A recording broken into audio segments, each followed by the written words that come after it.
हाँ जी बच्चों, अस्सलाम वालेकुम। आज का बेटा हमारा टॉपिक जो है वो है वेक्टर इन स्पेस के। स्पेस में जो है एक वेक्टर जो है बेटा वो किस किस्म का होगा।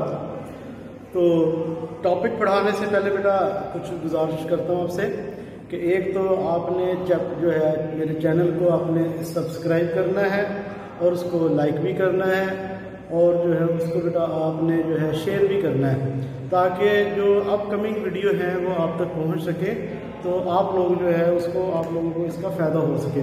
तो इस एक्सरसाइज हमारे पास चैप्टर जो है 7 है सेकेंड ईयर का। इस एक्सरसाइज में बेटा हम 7.2 डिस्कस करेंगे, लेकिन अहम पॉइंट, ठीक है। वो बाकी क्वेश्चन जो रह जाएंगे, रिमेनिंग क्वेश्चन जो डिस्कस नहीं करेंगे, तो इंशाल्लाह मैं श्योरिटी देता हूँ आपको कि आप लोग जो है वो बड़े इजीली कर सकते हैं, ठीक है बेटा। तो हमारे पास टॉपिक है वेक्टर इन स्पेस, और स्पेस में आपको पता तीसरी डायमेंशन ऐड हो जाएगी, वो के नाम से होगी, ठीक है। तो हमारे पास ना ये कहेंगे लेट हमारे पास जो वी वेक्टर है ना, वी वेक्टर वो एक्स आई प्लस वाई जे और जी के बराबर है, ठीक है बेटा। ये इसके बराबर है हमारे पास, हाँ जी। तो ये वेक्टर हमारे पास है। अब हमने इसकी मैग्नीट्यूड लेनी, तो कैसे लेनी, वही फार्मूला है जो हमने 7.2 में किया। अगर हमने इसकी मैग्नीट्यूड लेनी तो बेटा कैसे लेनी, देखिए वी वेक्टर हमारे पास है एक्स आई प्लस वाई जे और हमारे पास ना जी के। अगर बेटा आपने इसकी मैग्नीट्यूड लेनी तो वही तरीका, आई कोएफिशिएंट का स्केल प्लस जे कोएफिशिएंट का स्केल और फिर प्लस हमारे पास में के कोएफिशिएंट का स्केल यानी जी स्केल, और ये वही तरीका है हमारे पास। अगर आपने इसका यूनिट वेक्टर निकालना है, अगर आपने यूनिट वेक्टर निकालना है, यूनिट वेक्टर का फार्मूला वही है कि v ओवर v मॉड, यानी वेक्टर को उसके मैग्नीट्यूड पे डिवाइड कर देना, ये कोई सारी चीज नहीं। अच्छा, अब हमारे पास जो है ना बेटा इस तरह से है कि दो वेक्टर गिवन है, ठीक है। इसके हम नेम दे देते हैं। तो ये बेटा हमारे पास फर्स्ट है और ये हमारे पास ना सेकंड है, एक हमारे पास ना थर्ड नेम दे देते हैं। दो पॉइंट्स गिवन है, ठीक है। तो बेटा ए के पॉइंट हमारे पास है x1, y1 और z1, और बी के पॉइंट हमारे पास है x2, y2 और हमारे पास ना z2। हाँ जी, ये बहुत इंपॉर्टेंट कंसेप्ट है, ठीक है ना। सबसे ज्यादा इंपॉर्टेंट यही कंसेप्ट है इसमें वेक्टर में। तो आपने बेटा ए बी वेक्टर मालूम करना, आपने क्या मालूम करना, ए बी वेक्टर। तो ए बी वेक्टर कैसे मालूम करना है, लास्ट टाइम बेटा मैंने आपको पढ़ाया था बी माइनस ए, यानी बी माइनस ए, ये मैंने आपको पढ़ाया, हाँ जी, बी माइनस ए। अब नेक्स्ट करते हैं, हर सॉल्व कैसे करना है, उसी तरह सॉल्व करना है। ब्रैकेट ब्लैंक छोड़नी आई लगा देना, फिर ब्रैकेट ब्लैंक छोड़नी जे लगा देना, और फिर यहाँ पे आपने क्या करना है, के लगा देना। अब इसको सॉल्व करते हैं हमारे पास क्या, बी माइनस ए, बी के कंपोनेंट कौन से हैं, x2, y2, z2।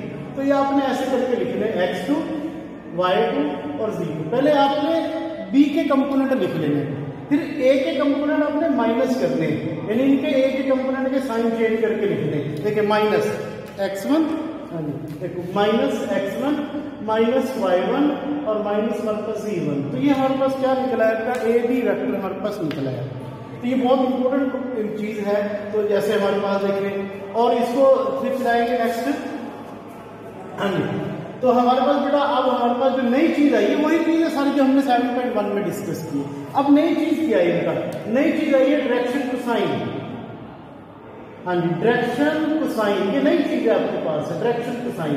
Direction cosine क्या बेटा, कंपोनेंट ऑफ यूनिट वेक्टर, जो यूनिट वेक्टर के कंपोनेंट है ना उसको हम डायरेक्शन कोसाइन बोलते हैं। यूनिट वेक्टर के जो कंपोनेंट उसको क्या बोलते हैं बेटा, डायरेक्शन कोसाइन बोलते हैं। डायरेक्शन कोसाइन से मुराद है cos alpha, cos beta, cos gamma, यानी एक वेक्टर, देखिए ये मेरे पास एक्स एक्स वाई एक्स है ये मेरे पास, और ये मेरे पास हमारे पास ना एक वेक्टर, ये एक वेक्टर v है, हाँ जी, ये वेक्टर हमारे पास ना v वेक्टर है। ये एक्स एक्सिस के साथ अल्फा एंगल बनाता है, ठीक है, और वाई एक्सिस के साथ बीटा एंगल बनाता है, और जी एक्सिस के साथ ये गैमा एंगल बनाता है। तो जो अल्फा बीटा गैमा है, ठीक है, उसको बोलते हैं हमारे पास क्या है, alpha beta gamma, alpha beta gamma are called direction angle. इसको क्या बोलते हैं बेटा, डायरेक्शन एंगल बोलते हैं, direction angle, alpha beta gamma इसको डायरेक्शन एंगल बोलते हैं। और cos alpha, cos beta, cos gamma को क्या बोलते हैं, डायरेक्शन कोसाइन, और कॉस अल्फा, कॉस बीटा और कॉस गैमा इसको हम क्या बोलते हैं, डायरेक्शन कोसाइन। Direction cosine. अच्छा, अब ये डेफिनेशन है बेटा इसकी, तो पता चल गया अल्फा बीटा गामा को डायरेक्शन एंगल बोलते हैं, इसको डायरेक्शन कोसाइन बोलते हैं। अब है क्या, इसको करने से हमारे क्वेश्चन कोई नहीं सॉल्व होंगे। ठीक है बेटा, इसको करने से क्वेश्चन भी सॉल्व होंगे। हमने तो क्वेश्चन के लिए देखना डेफिनेशन, तो इसको मैं थोड़ा रेज करता हूँ, इसको हम दोबारा से देखते हैं। डायरेक्शन कोसाइन, जब डायरेक्शन कोसाइन आएगा तो साथ डायरेक्शन एंगल भी आएगा, and direction angle, and direction angle, direction angle, ये दो चीजें बेटा आपको इसके साथ आएंगी। तो आपने क्या याद रखना है, नंबर वन बेटा आपने याद रखना है component, components of unit vector. जो यूनिट वेक्टर है उसके जो कंपोनेंट्स हैं are called direction angle, are called direction cosine. हाँ जी, उसको क्या बोलते हैं बेटा, डायरेक्शन कोसाइन बोलते हैं। आपने यूनिट वेक्टर निकालना है, इसका मतलब वेक्टर को उसकी मैग्नीट्यूड पे डिवाइड कर देना। जब बेटा वो सॉल्व हो जाएगा तो फिर आपने क्या करना है कि उसके जो आईए के कोएफिशिएंट होंगे ना उनको अपनी डायरेक्शन कोसाइन लिख देना। Number 2, alpha beta gamma are direction angle, ये direction angle, alpha beta gamma direction angles हैं। इफ इस आपने रिजल्ट याद रखना, cos square gamma is equal to 1। आपने बड़ा ये याद रखना है कि तीन एंगल्स हैं अल्फा बीटा गामा, वो डायरेक्शन एंगल्स हैं, तो उसके लिए क्या जरूरी है, cos square alpha plus cos square beta plus cos square gamma 1 के इक्वल होना चाहिए, तो फिर ये डायरेक्शन होंगे। इससे हमारे क्वेश्चन सॉल्व होंगे। और बहुत इंपॉर्टेंट क्वेश्चन है, ये देखिए टॉपिक वाइज मैंने सारा कुछ लिख दिया। अब हम इस क्वेश्चन को ना डिस्कस करते हैं नेक्स्ट। हाँ जी, नेक्स्ट बेटा इसको डिस्कस करते हैं हमारे पास। हाँ जी, अच्छा बेटा अब मेरे पास जो है बड़ा आसान से, हम आखिर से शुरू करते हैं लास्ट से, बहुत आसान से क्वेश्चन है मेरे पास ना। क्वेश्चन नंबर 12 है, देखिए मेरे पास बेटा क्या है, क्वेश्चन नंबर 12। तीन एंगल्स हमारे पास गिवन है, फर्स्ट पार्ट है, तीन एंगल्स हमारे पास गिवन है। एक हमारे पास 45 डिग्री है, और एक हमारे पास फिर 45 डिग्री है, और एक हमारे पास 60 डिग्री है। और ये हमसे पूछ रहे हैं क्या ये जो ट्रिपल एंगल्स हैं ये डायरेक्शन एंगल हैं एक वेक्टर के, क्या ये ट्रिपल एंगल डायरेक्शन एंगल है? अगर ये डायरेक्शन एंगल है तो फिर बेटा cos square alpha plus cos square beta plus cos square gamma 1 के इक्वल होना चाहिए। तो अब हम इसको क्या करते हैं बेटा, alpha is equal to 45 degree, beta is equal to 45 degree, gamma is equal to हमारे पास क्या हो जाएगा बेटा 60 डिग्री। अब हम रिजल्ट चेक करते हैं, cos square alpha cos square beta plus cos square gamma क्या ये 1 के इक्वल है? ये रिजल्ट चेक करते हैं। Left hand side cos square alpha plus cos square beta plus बेटा cos square gamma, cos square alpha, cos alpha बराबर है 45 के, ये cos स्क्वायर 45 डिग्री प्लस फिर cos स्क्वायर 45 डिग्री, फिर प्लस cos स्क्वायर बेटा 60 डिग्री। अब cos 45 की हम कीमत पुट कर देते हैं, cos 45 की कीमत है 1/2 इसका स्क्वायर, फिर cos 45 1/2 इसका स्क्वायर, और cos 60 3√2 cos 60 sin 30 दोनों बराबर होते हैं, ठीक है ना। ये 1/2, ये 1/4 हो जाएगा बेटा, 1/4 हो जाएगा, और ये हमारे पास कितना हो जाएगा, ये 1/2 और ये 1/2, ठीक है। और ये 1/2 कितना हो जाएगा 4, ये 1 प्लस 1/4, देखिए 1 प्लस 1/4 सॉल्व करें 5/4। अब ये 1 के इक्वल नहीं आया, हाँ तो बेटा ये 1 के इक्वल नहीं आया, तो इट्स मीन दैट ये डायरेक्शन एंगल नहीं है। तो हमने क्या लिख दिया, सिर्फ यहाँ नॉट लिख दिया। नॉट का क्या मतलब, ये डायरेक्शन एंगल नहीं है। पूरा लंबा सारा सेंटेंस लिखने की जरूरत नहीं है। देखो बेटा मैं वीडियो जो बनाता हूँ ना खासतौर पर उन बच्चों के लिए बनाता हूँ जो बहुत वीक हैं, तो इतनी सारी वर्डिंग उनके लिए मुश्किल होता है लिखना, तो इसलिए कोशिश करनी चाहिए आसान सी वर्डिंग जो है ना वो यूज करें, ठीक है बच्चों। अब देखिए हमारे पास क्या है, क्वेश्चन नंबर 11। हाँ जी, क्वेश्चन नंबर 11 में आते हैं हमारे पास, किसका थर्ड पार्ट है, हाँ जी थर्ड पार्ट है बेटा। P की वैल्यू हमें दी हुई है, देखिए P की वैल्यू हमें दी हुई है, P की वैल्यू है 2, 1 और 5, Q भी हमें दिया हुआ है 1, 3 और 1, ये उसने हमें दिया हुआ है। और क्वेश्चन में क्या पूछता है बेटा, क्वेश्चन में पूछ रहा है कि फाइंड द डायरेक्शन कोसाइन। हाँ क्या पूछता है बेटा, find the direction cosine. Direction cosine हमने बेटा मालूम करने, तो डायरेक्शन कोसाइन मालूम करने के लिए बेटा हम क्या करेंगे, देखिए डायरेक्शन कोसाइन। हाँ तो बेटा डायरेक्शन कोसाइन मालूम करने हैं। डायरेक्शन कोसाइन किसके बराबर है कि कंपोनेंट ऑफ यूनिट वेक्टर, किसके मालूम करने, पी क्यू के। तो हमने पी क्यू के कंपोनेंट मालूम करने डायरेक्शन कोसाइन। तो सबसे पहले बेटा हम पी क्यू वेक्टर फाइंड करेंगे। हाँ, सबसे पहले बेटा हमने क्या करना है, एक पी क्यू वेक्टर फाइंड करना है। P Q vector is equal to ऐसे करके लिखेंगे आई और फिर ब्रैकेट में जे और ये ब्रैकेट में के। अब क्यू के पॉइंट माइनस पी के पॉइंट, ये मैंने आपको बताया कि इसमें किसके बराबर है, क्यू के पॉइंट माइनस पी के पॉइंट। क्यू के पॉइंट है 1 3 1, तो हम यहाँ लिख देंगे 1 3 और 1। अब पी के पॉइंट हम माइनस करेंगे, जब माइनस करेंगे तो बेटा साइन चेंज हो जाएगी, जिसको माइनस करते हैं 2 1 5, तो जब इसको माइनस करेंगे माइनस का 2 माइनस का 1 और माइनस का 5, जब इसको सॉल्व करेंगे माइनस का आई प्लस का 2j और माइनस का 4k। अब हम इसकी मैग्नीट्यूड निकालते हैं। बेटा मैग्नीट्यूड क्यों निकालनी, क्योंकि हमने डायरेक्शन कोसाइन फाइंड करना है, और डायरेक्शन कोसाइन की डेफिनेशन क्या है, कंपोनेंट ऑफ यूनिट वेक्टर। तो इसकी मैग्नीट्यूड निकाल लेते हैं। तो -1 का स्क्वायर प्लस 2 का स्क्वायर और -4 का स्क्वायर, ये मैंने आपको बताया है कि आई कंपोनेंट का स्क्वायर, जे कंपोनेंट का स्क्वायर और के कंपोनेंट का स्क्वायर। 1 प्लस 4 और प्लस हमारे पास 16, ये हमारे पास बेटा हो जाएगा 21। ठीक है, अब हम क्या निकालते हैं, यूनिट वेक्टर। यूनिट वेक्टर क्या, यूनिट वेक्टर क्या मतलब बेटा, वेक्टर को उसकी मैग्नीट्यूड पे ना डिवाइड कर देते हैं, वेक्टर को उसकी मैग्नीट्यूड पे डिवाइड कर देते हैं। पी क्यू वेक्टर किसके बराबर है, माइनस आई और हमारे पास प्लस का 2j माइनस का हमारे पास 4k और हमारे पास ना 21। एक बार इसको डिवाइड कर लीजिए। अच्छा, अब हमारे पास क्या है, इसको लिखेंगे -1 over 21 √i plus 2 over 21 √j और फिर प्लस हमारे पास, हाँ जी, फिर प्लस बेटा हमारे पास क्या होगा, माइनस 4 ओवर 21 √k। अब डायरेक्शन कोसाइन, अब मैं डायरेक्शन कोसाइन लिखने लगूंगा। हाँ जी, डायरेक्शन कोसाइन क्या है बेटा, कंपोनेंट ऑफ यूनिट वेक्टर। अभी मैंने आपको बताया component of unit vector. I component किसके बराबर है, कि आई कंपोनेंट किसके बराबर, -1 ओवर 21। ये -1 ओवर 21 ये हमारे पास cos अल्फा निकला है। तो ये बेटा क्या निकला है हमारे पास ना, cos अल्फा हमारे पास निकला है। फिर हमारे पास जे कोएफिशिएंट है 2 ओवर 21, ये हमारे पास क्या निकला है बेटा, cos बीटा निकला है। -4 ओवर 21, ये डायरेक्शन कोसाइन निकला है। एक तरीका तो बेटा आप इस तरह से लिख सकते हैं, दूसरा तरीका इसका ये, इसको cos alpha cos beta cos gamma भी हम लिख सकते हैं। ठीक है, ये आप याद रखिएगा, लेकिन आंसर आपका इस फॉर्म में दिया हुआ।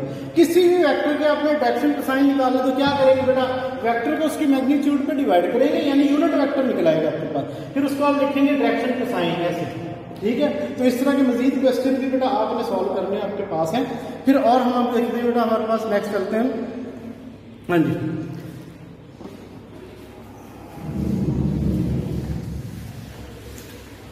वेरी इंपॉर्टेंट क्वेश्चन है बेटा मेरे पास, बहुत इंपॉर्टेंट क्वेश्चन है। क्वेश्चन नंबर हमारे पास है 10। हाँ जी, क्वेश्चन नंबर बेटा मेरे पास कौन है, 10। क्वेश्चन नंबर 10 हमारे पास है। क्वेश्चन नंबर 10 क्या कहता है बेटा, इसको देखते हैं। क्वेश्चन नंबर 10 में हमारे पास सी पार्ट, हम क्वेश्चन नंबर 10 में ना सी पार्ट करते हैं। एक वेक्टर हमारे पास गिवन है, v इज इक्वल टू हमारे पास है i minus 2j plus 3k, i minus 2j और प्लस बेटा 3k। तो ये हमारे पास बेटा एक वेक्टर है। ठीक है, ये हमारे पास क्या है, एक वेक्टर है, और हमने क्या करना है, हमने 5 लेंथ का वेक्टर निकालना है अपोजिट डायरेक्शन में। समझिए बेटा, 5 लेंथ का वेक्टर निकालना, 5 लेंथ का, लेकिन निकालना क्या है, अपोजिट डायरेक्शन में। अब लेंथ में और मैग्नीट्यूड में बेटा क्या फर्क होता है, जो लेंथ होती है वो ऑलवेज, मैग्नीट्यूड ऑलवेज पॉजिटिव, और जो लेंथ होती है उसके साथ डायरेक्शन होती है। अगर वो सेम डायरेक्शन में होगा तो बेटा पॉजिटिव होगा, अगर वो अपोजिट डायरेक्शन में होगी तो वो नेगेटिव होगी।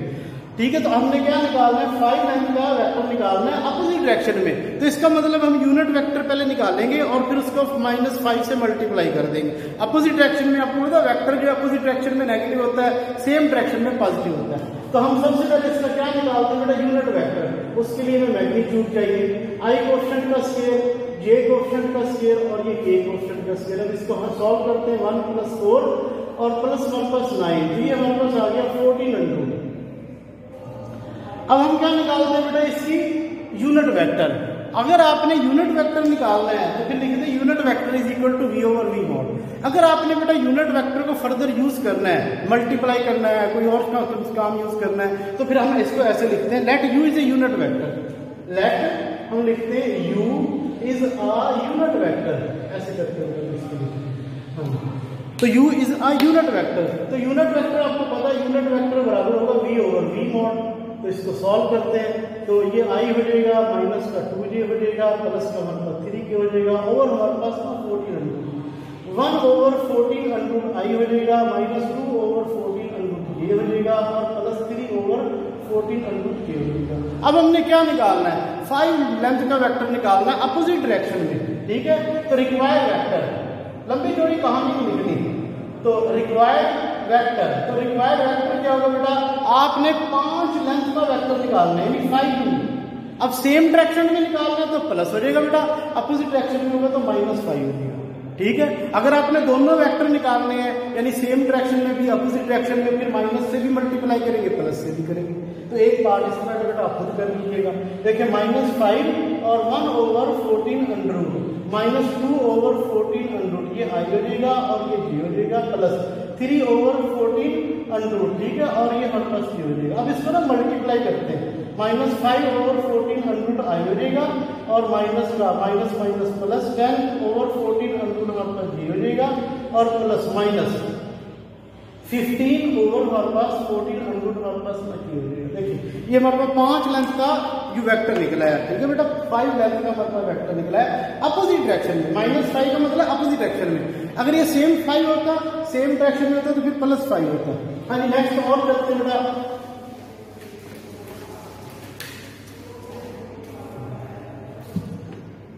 हाँ और बड़ा हमारे पास चलते हैं, इसी का हमारे पास बड़ा इंपॉर्टेंट क्वेश्चन है ये, क्वेश्चन नंबर 10। क्वेश्चन नंबर 10 हमारे पास है बेटा, इसी का हमारे पास ना एक डी पार्ट है, एक हमारे पास क्या बेटा डी पार्ट है। 2 वेक्टर हमारे पास गिवन है, एक v है और एक हमारे पास ना w है। तो v वेक्टर हमारे पास है 3i और माइनस का j और प्लस का 4k, और w वेक्टर हमारे पास है ai प्लस bj और माइनस 1 प्लस में 2k, ठीक है बेटा। ये 2 वेक्टर हमारे पास गिवन है, कहते ये पैरेलल है और आपने a और b फाइंड करना है, ठीक है बेटा। ये क्या है, पैरेलल वेक्टर है, आपने a और b फाइंड करना है। तो हम यहाँ लिखेंगे सिंस v वेक्टर पैरेलल है w वेक्टर के। अब वेक्टर पैरेलल है, 2 डेफिनेशन है बेटा उसकी, एक है a = λv। देखो एक डेफिनेशन है a = λv, ठीक है, ये आपने ऑलरेडी पहले पढ़ी हुई है। दूसरी डेफिनेशन जो आपने नहीं पढ़ी वो क्या है, वो ये हमारे पास है कंपोनेंट ऑफ यूनिट वेक्टर। ये हमारे पास है component ratio, ratio of components of vector is हमारे पास सेम। क्या मतलब बेटा इसका, ratio of components of vector is same means के आई कंपोनेंट की रेशो, जे कंपोनेंट की रेशो और के कंपोनेंट की रेशो बराबर है, ठीक है। अब जो वेक्टर आपने मालूम करना है उसको आपने ऊपर रखना है, ए आपने मालूम करना है, डब्ल्यू को आपने ऊपर रखना है। डब्ल्यू का आई कोफिशिएंट ए है और v का आई कोफिशिएंट b है। ये रेशो ऑफ आई कंपोनेंट है, ये ratio of I component is equal to ratio of J component. अब ये जे b है और ये -1 है, b/-1। और रेशो ऑफ के कंपोनेंट, इसका के कंपोनेंट -2 है और ये 4 है। तो आपने बेटा याद रखना है, ऊपर आपने किसको रखना है, जो मालूम करना है W के कंपोनेंट रखे, और नीचे आपने बेटा क्या रखना है, आपने V के कंपोनेंट रखे, जो मालूम करना है आपने ऊपर रखने। इसी तरह का एक और क्वेश्चन में बेटा आप उसको सॉल्व कर लीजिएगा, ठीक है। तो हमारे पास बेटा क्या है, ये a/3, देखिए इसको इक्वल करते हैं, इज इक्वल टू -2/4, फिर और b/-1 इज इक्वल टू -2/4। तो ये उधर चला जाएगा हमारे पास, तो a इज इक्वल टू हमारे पास 3 -6/4, तो a इज इक्वल टू -3/2। इसको यहां से काट दे तो ज्यादा आसान हो जाएगा, तो माइनस हमारे पास क्या हो जाएगा, माइनस माइनस कैंसिल हो जाएगा, b इज इक्वल टू 1/2। देखिए ये बेटा हमारे पास में आंसर आ गया, ठीक है। तो ये मैंने वो क्वेश्चन करवाया बेटा जो वेरी वेरी इंपॉर्टेंट क्वेश्चन है, और रिमेनिंग क्वेश्चन जो रह गए ना इंशाल्लाह आप इसको समझ के कर सकते हैं, ठीक है। अगर फिर भी बेटा आपको कोई प्रॉब्लम हो तो आप फेसबुक पे जाके, मैसेंजर पे जाके, व्हाट्सएप पे जाके, मेरा नंबर आपके पास है तो आप बेटा वहां से मुझे व्हाट्सएप भी कर सकते हैं, मैसेंजर पे भी कॉल कर सकते हैं, मैसेंजर पूछ सकते हैं, फेसबुक से भी आप कुछ पूछ सकते हैं। तो बहरहाल आपने बेटा कुछ ना कुछ पूछना है, जहां आपको ना समझ आए आपने कुछ ना कुछ पूछना है। इंशाल्लाह ये जो ऑनलाइन क्लास है इसी से आपने बहुत कुछ सीख लेना है, तो आपको बेटा किसी के पास जाने की जरूरत नहीं होगी, ठीक है। तो फिर दोबारा से बेटा आपको बता देता हूँ, अगर आपको ये वीडियो पसंद आई है तो आप इसको लाइक भी करना है बेटा, आपने इसको सब्सक्राइब भी करना है, और फिर आपने अपने दोस्तों से इसको शेयर भी करना है, ठीक है, ताकि ज़्यादा से ज़्यादा लोगों को फायदा हो जाए, ठीक है बेटा। अपना ख्याल रखिएगा बेटा, अल्लाह हाफिज़।